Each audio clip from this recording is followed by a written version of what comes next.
Crímenes y Misterios presenta ¿Quién mató a la mona? Hay personas que viven rodeadas de rumores y hay otras que viven rodeadas de advertencias. Mayra Vera Duarte conocía a ambas. Su nombre había aparecido en investigaciones, había sido mencionada en panfletos, había sido relacionada con algunas de las estructuras criminales más temidas de la costa caribe, y aún así seguía allí, en Barranquilla, sin esconderse, sin abandonar la ciudad, como si creyera que todavía tenía tiempo. La mañana parecía normal. El conjunto residencial estaba en calma. Los vehículos permanecían estacionados. Los residentes seguían sus rutinas, y en algún lugar del parqueadero, un hombre esperaba. No parecía apresurado, no parecía nervioso. Llevaba más de una hora aguardando, observando, calculando, esperando exactamente el momento correcto.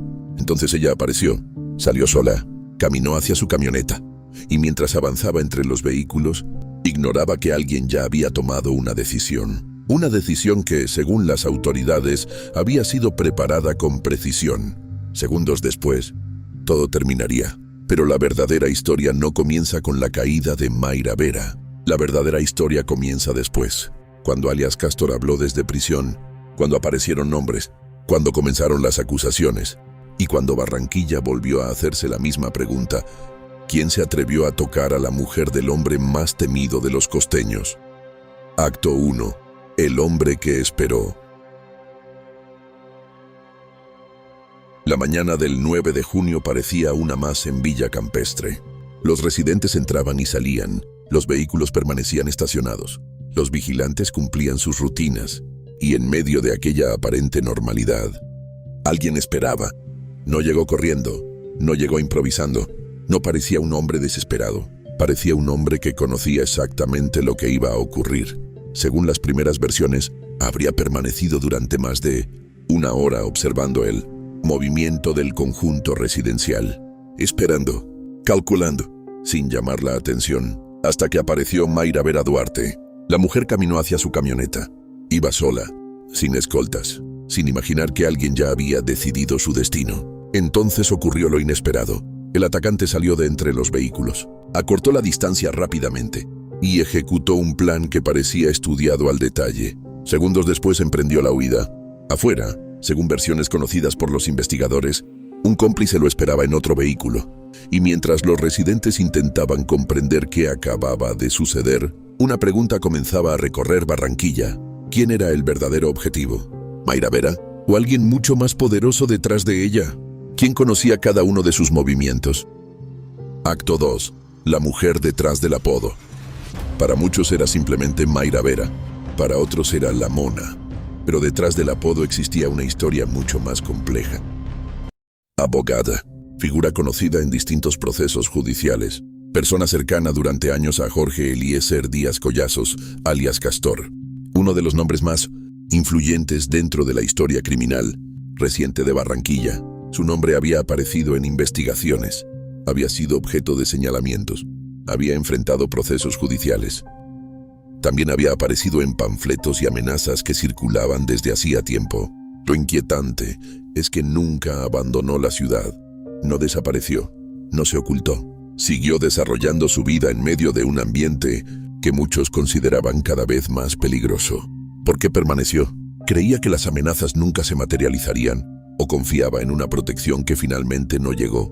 Porque ahora surge una pregunta más profunda. ¿Quién era realmente Mayra Vera dentro del tablero de poder que se disputa Barranquilla? Acto 3. Las amenazas que nadie ignoraba. Lo más inquietante de esta historia no es únicamente la forma en que ocurrió, es que muchas personas aseguran que algo así podía suceder. Desde hacía tiempo, el nombre de Mayra Vera aparecía una y otra vez en conversaciones del bajo mundo, en panfletos, en rumores, en versiones que recorrían Barranquilla de boca en boca. No eran secretos, eran advertencias.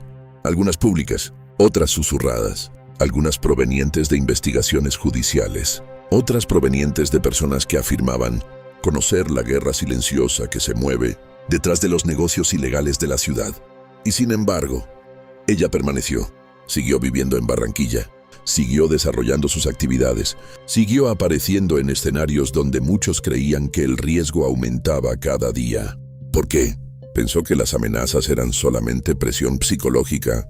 Creyó que nadie se atrevería a cruzar esa línea. O sabía algo que los demás desconocían.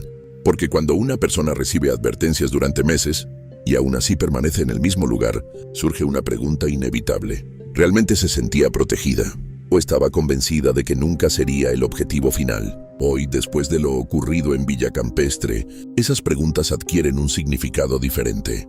Porque alguien la observó, alguien la siguió, alguien conocía sus movimientos, y alguien decidió que había llegado el momento. Pero lo más extraño aún estaba por ocurrir. Horas después del crimen, desde una prisión ubicada a cientos de kilómetros de Barranquilla, apareció una voz que cambiaría por completo el rumbo de la historia. La voz de alias Castor. Acto 3. Castor rompe el silencio. Mientras los investigadores revisaban cámaras y testimonios, desde una prisión apareció una voz inesperada. La de Jorge Eliezer Díaz Collazos, alias Castor, el hombre que durante años fue señalado como el máximo jefe de los costeños. La reacción fue inmediata. No habló solo para lamentar la muerte de Mayra Vera. Habló para señalar nombres, alias Piraña, alias Rulay. ¿Castor conoce realmente quién ordenó el crimen? ¿O simplemente apunta hacia sus viejos enemigos? ¿Está revelando información? ¿O está enviando mensajes? Acto 4. Los nombres del bajo mundo. Y entonces comenzaron a aparecer más nombres, alias el Negrito del Rubí, Digno Palomino, los Pepes, los costeños, viejas rivalidades, viejas disputas, viejas cuentas pendientes. Barranquilla lleva años escuchando los mismos nombres, pero esta vez algo era diferente. La víctima no era un integrante armado, no era un sicario, no era un cobrador. Era una mujer conocida por moverse entre expedientes, abogados, procesos y disputas de poder. Y cuando una figura así cae, el mensaje suele viajar mucho más lejos. Acto 5. El misterio de los dos vehículos.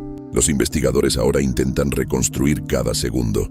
Un hombre esperando, una salida perfectamente calculada, una huida rápida y un vehículo rojo que habría servido para abandonar la escena. Nada parece improvisado, nada parece producto de un impulso. Todo apunta a una planeación previa, una vigilancia silenciosa, un seguimiento paciente, una ejecución diseñada para durar apenas segundos. Y ahí surge una pregunta incómoda. ¿Quién entregó la información? ¿Quién sabía exactamente cuándo saldría? ¿Quién conocía su rutina con tanta precisión? Porque los grandes golpes rara vez dependen de la suerte. Cierre reflexivo. Las sombras detrás del nombre.